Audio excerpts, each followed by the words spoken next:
और यूक्रेन के बीच लगातार कई दिनों से जंग चल रही है और अब ये जंग इतनी भीषण हो गई है कि यूक्रेन ने जोरदार हमला करते हुए रूस की राजधानी मॉस्को को निशाना बना लिया। साथ ही यूक्रेन की सेना ने कुछ दिनों पहले ही सेम नदी पर बने तीनों पुलों को नष्ट कर दिया था। और इसी बीच एक खबर यह भी आ रही है कि यूक्रेन को अमेरिका दे सकता है अपनी घातक क्रूज मिसाइल है। और आपको एक बात बताना चाहूंगा कि यूक्रेन को अमेरिका की सहायता पूरी तरह से मिल रही है, जिसके चलते अमेरिका यूक्रेन को अपने घातक हथियारों की सप्लाई कर रहा है। नहीं तो यह युद्ध कब का ही समाप्त हो गया होता। चलिए आगे बात करते हैं। तो रूस के रक्षा मंत्रालय ने बताया है कि मॉस्को ने रात भर में यूक्रेन के 45 ड्रोनों को नष्ट किया है, जिसमें से 11 ड्रोन को मॉस्को के अंदर नष्ट किया गया है और 30 ड्रोनों को बाहरी क्षेत्र में नष्ट किया गया है और बाकी के 11 ड्रोन्स को अलग अलग क्षेत्र में टारगेट किया गया है।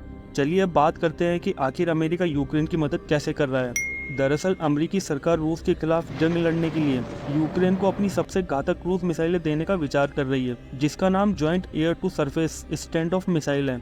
और आपको बता दें कि अमेरिका की इस मिसाइल और F-16 फाइटर जेट का खतरनाक कॉम्बिनेशन है, जिसका तोड़ नामुमकिन है। यानी अमेरिका और अन्य यूरोपीय देशों से मिले F-16 फाइटर जेट में अगर मिसाइलें लग गई तो रूस के लिए यह जंग जीतना बेहद मुश्किल हो जाएगा, जिसके लिए अमेरिकी रक्षा मंत्रालय यानी पेंटागन इस बात पर विचार कर रहा है कि कैसे नए F-16 फाइटर जेट को यूक्रेन को सौंपा जाए। यह भी सोचा जा रहा है कि 1088 किलोग्राम वजनी इन मिसाइलों को कैसे सौंपा जाए, जिसमें 453 किलो की वॉरेन हाइट को लगाया जाता है। अगर ऐसा है तो यूक्रेन कुछ चुनिंदा देशों में शामिल हो जाएगा, जिसके पास फाइटर जेट से 370.4 किलोमीटर दूर से ही क्रूज मिसाइलें दागने की ताकत होगी।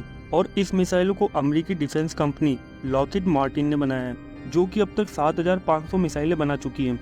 और इन मिसाइलों का इस्तेमाल अमेरिका की वायुसेना, ऑस्ट्रेलियन एयरफोर्स, पोलैंड एयरफोर्स और फिनलैंड की एयरफोर्स कर रही है, जिसका इस्तेमाल पहले सीरिया और अमेरिकी हमले के दौरान हुआ था। जो कि 14.1 फीट लंबी इस मिसाइल की चौड़ाई 22 इंच और ऊंचाई 18 इंच है, जिसमें आमतौर पर WDU-42BP वॉरहेड लगता है, जिसका मुख्य मकसद बंकर इमारतों और बख्तरबंद वाहन या किसी भी मजबूत इमारत को ध्वस्त करना है। और बात करें इसकी रेंज की, तो इसकी रेंज 370.4 किलोमीटर है। यानी F-16 फाइटर जेट पर लगाकर इसे अगर यूक्रेन रूस की सीमा से छोड़ता है, तब भी यह मिसाइल रूस में काफी अंदर जाकर बड़ी तबाही मचा सकती है, जिसमें 2 मूविंग विंग्स लगे हैं और वहीं 2 टेल प्लैनेट्स लगे हैं, ताकि इसकी दिशा और गति को नियंत्रण किया जा सके। और इन मिसाइलों की सटीकता इतनी बढ़िया है कि अगर टारगेट फिक्स जगह से 9 से 10 फीट भी दूर होता है तो भी उसका खात्मा तय है।